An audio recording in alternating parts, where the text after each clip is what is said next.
అమరావతి రాజధాని మహిళల్ని వీళ్ళ చీరల్లో లాగారు, జాకెట్లు దించారు. ఎవడెవమన్నాడు మిమ్మల్ని పొలాలని? ఎవడెవమన్నాడు మిమ్మల్ని పొలాలని? లకారాలతో మాట్లాడారు.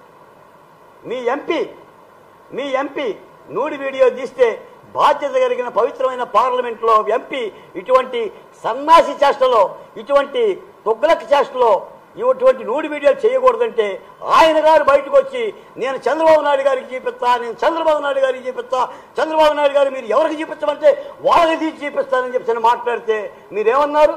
ఒక్కసారైనా మీరు రే మాధవ్ ఎట్లా ముందు నాకు చూపించు, నేను చూస్తాను, తర్వాత మీరు చంద్రబాబు నాయుడు గారికి చూపించు అని అడిగారా? అడగాల్సిన ధర్మం మీకు లేదా?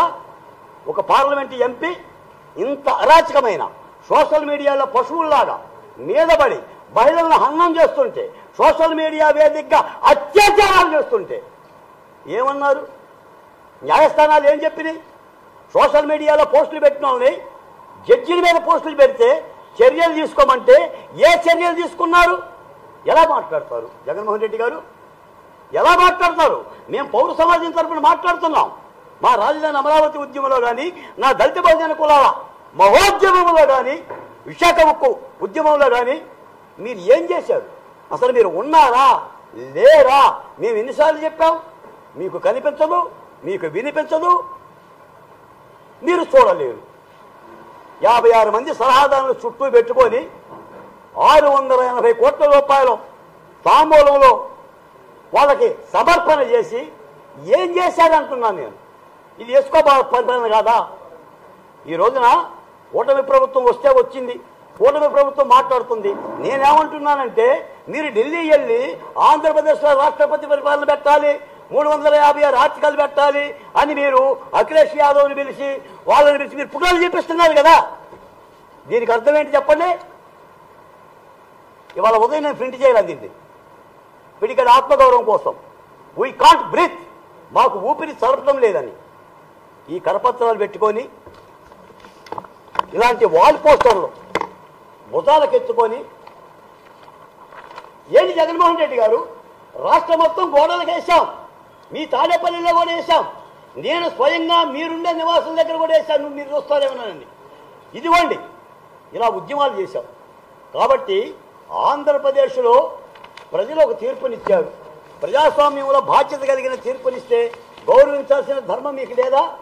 23 స్థానాలు వచ్చిన చంద్రబాబు నాయుడు గారు ప్రజాస్వామ్య తీర్పుని గౌరవించలేదా?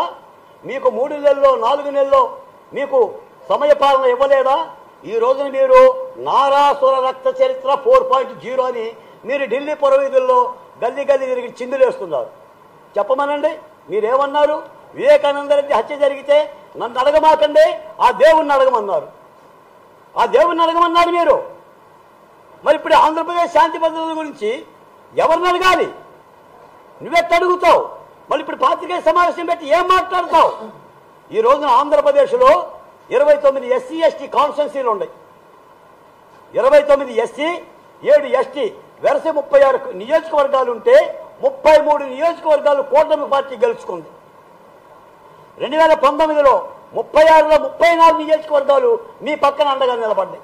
నువ్వేదో మేనమావని, నువ్వు ఉద్ధరిస్తావని, నువ్వు పొడుస్తావని, నువ్వు పగలదిస్తావని మేము నిన్ను ఆ రోజున రాష్ట్రపతిని ఎన్నుకుంటే ఏం చేశావు? 70,000 కోట్ల రూపాయల దయాపురం వాళ్ళని నాశనం చేశావు, పోలవరాన్ని ఆపేశావు, అమరావతిని నాశనం చేశావు, ప్రజావేదిక కూల్చేశావు. ఎవరికి శ్వాస ఆడింది జగన్మోహన్ రెడ్డి గారు? మీకు తప్ప ఎవరికి శ్వాస ఆడింది?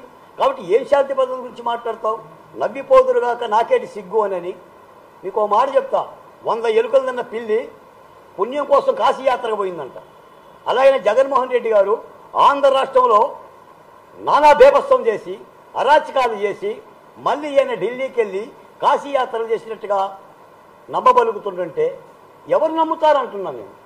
ఎవరు నమ్ముతారు? ఆఖరికి ఎంత సిగ్గుచేటంటే ప్రతిపక్ష హోదా కూడా దక్కకోకుండా కేవలం 11 సీట్లతో మిమ్మల్ని కూర్చోబెట్టారు. మీరు హైకోర్టుకి వెళ్తున్నారు ప్రతిపక్ష హోదా ఇవ్వమని. హైకోర్టుకి వెళ్తే ప్రతిపక్ష హోదా వస్తుందా మిత్రులారా? పాత్రికేయులుగా మీకు చాలా పరిజ్ఞానం ఉంది. అలా కోర్టుకి వెళ్తేనే ప్రతిపక్ష హోదా వచ్చే లెక్క అయితే అసలు ముఖ్యమంత్రి పదవి దరఖాస్తు చేయి.